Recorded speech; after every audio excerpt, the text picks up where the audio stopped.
मसला ये नहीं कि वाकया ये क्या हुआ, मसला ये है कि उनके साथ कैसे हुआ। अगर ढक जाता ये भी हर करतूत की तरह इस बार भी, तो फिर चर्चा होती कि जादू हुआ, जादू हुआ, जादू हुआ। दरअसल ये लाइनों को सुनकर और जादू वाली बात सुनकर आप ये तो समझ गए होंगे कि हम किसके बारे में बात कर रहे हैं, या लाइनें किसके ऊपर हैं। ये लाइनें हैं राजस्थान के पूर्व मुख्यमंत्री अशोक गहलोत के ऊपर, और ये लाइनें लिखी हैं लोकेश शर्मा, जो अशोक गहलोत के पूर्व एसटी थे। उनका मीडिया भी देखते थे और उनके बड़े राजधार भी थे। सचिन पायलट जब मानेसर गए थे, सरकार अल्पमत में आ गई थी, वही सरकार जो पूरे 5 साल तक चली है। तब लोकेश शर्मा से अशोक गहलोत ने कहा था कि ये जो ऑडियो क्लिप्स हैं ये सारी वायरल कर दीजिए। अब इस मामले को लेकर बड़ा जो है एक भूचाल आ सकता है। भूचाल शब्द हम इसलिए इस्तेमाल कर रहे हैं क्योंकि लोकेश शर्मा से बार बार पूछताछ की गई, लेकिन अब तक सिर्फ पूछताछ की गई थी। लेकिन कल लोकेश शर्मा को जब दिल्ली क्राइम ब्रांच में बुलाया गया तो एक लंबी सवालों की फेहरिस्त थी। 5 घंटे तक लोकेश शर्मा ने जवाब दिए, और उसके बाद वो लैपटॉप, वो मोबाइल और वो पेन ड्राइव, जिसमें सारे अशोक गहलोत के जो कारनामे कह सकते हैं, क्योंकि सरकार में रहते हुए ऐसे आरोप हैं कि उन्होंने सीएम पद का भी दुरुपयोग किया है, फोन टेपिंग करवाया था, और उसी के सारे सबूत जो राजस्थान में फोन टेपिंग के मामले से जो बड़ा भूचाल आया था, राजस्थान की राजनीति में एक तरीके से ऐसी सियासत हो गई थी कि ये क्या हुआ, सब अचंभित थे इस मामले को लेकर। वो फोन टेपिंग वाला जो मामला है, वो जो ऑडियो क्लिप जो वायरल हुई थी, उनको लेकर जो सबूत थे, जिस पेन ड्राइव के माध्यम से ये सबूत अशोक गहलोत ने अपने घर पर बुलाकर लोकेश शर्मा को दिए। लोकेश शर्मा ने अपने घर पर जाकर, चूंकि पेन ड्राइव से तो वो डायरेक्ट मोबाइल या व्हाट्सएप में नहीं जा सकते थे, ऐसे में उसने लैपटॉप में लगा गया और लैपटॉप में उनको लेकर फिर मोबाइल में ट्रांसफर करते हैं। तो वो पेन ड्राइव, वो लैपटॉप और वो मोबाइल, तीनों जो डिवाइस हैं वो क्राइम ब्रांच को लोकेश शर्मा सौंप चुके हैं। लोकेश शर्मा की जब मुसीबतें बढ़ने लगी, क्योंकि लोकेश शर्मा ने कहा है कि मेरे सर पर हाथ रख के अशोक गहलोत ने कहा था कि बेटा मैं तेरे साथ हूं, लेकिन साथ में ये भी कहा था, कई बार बुलाकर वो कहा करते थे कि लोगों का इस्तेमाल करना सीखो, लोगों को कैसे काम लिया जाता है वो सीखो। खैर, मैं भी उनमें से एक हो गया कि अशोक गहलोत ने मुझे खुद को ही काम ले लिया। ये शब्द हैं लोकेश शर्मा के। लोकेश शर्मा ने कहा कि मेरी मुसीबत इतनी बढ़ चुकी थी, बार बार मुझे झूठ बोलना पड़ रहा था क्राइम ब्रांच के सामने, और अशोक गहलोत ने हाथ रख के कहा था कि मैं तेरे साथ हूं।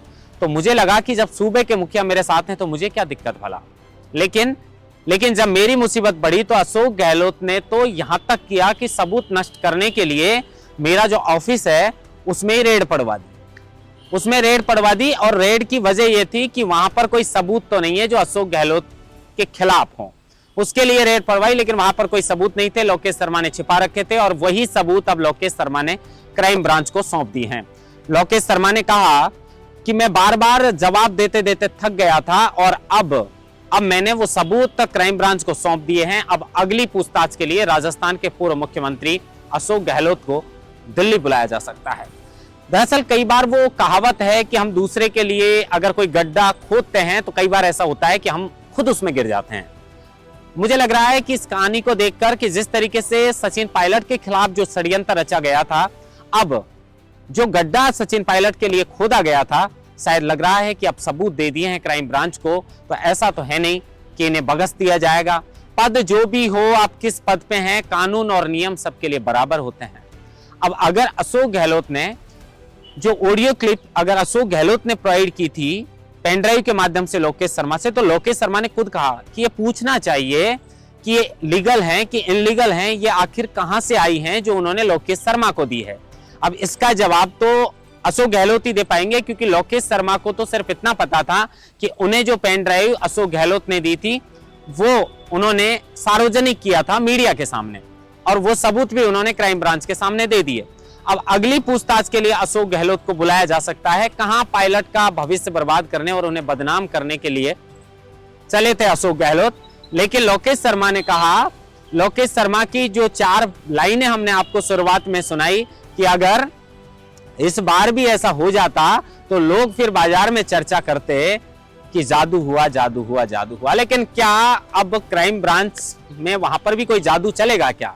मुझे लगता नहीं कि क्राइम ब्रांच में अगर अशोक गहलोत को पूछताछ के लिए बुलाया जाएगा और वहां पर भी उनका जादू चल जाए, क्योंकि सारे सबूत क्राइम ब्रांच के सामने जो दिए हैं, बड़ी बात यह है कि वो ऑडियो क्लिप जो हैं वो अशोक गहलोत के पास कहां से आई थी, जिनमें बड़े बड़े नेताओं को बदनाम करने की साजिश जो है वो कांग्रेस सरकार के समय रची गई थी।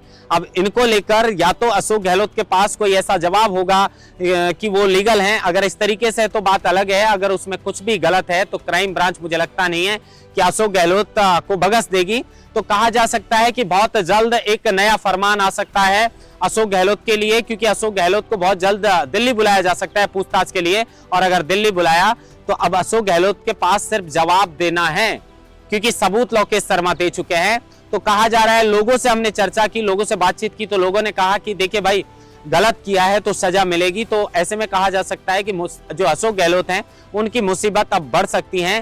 कहां पायलट को बदनाम करने चले थे, कहां अब वो खुद फंस चुके हैं।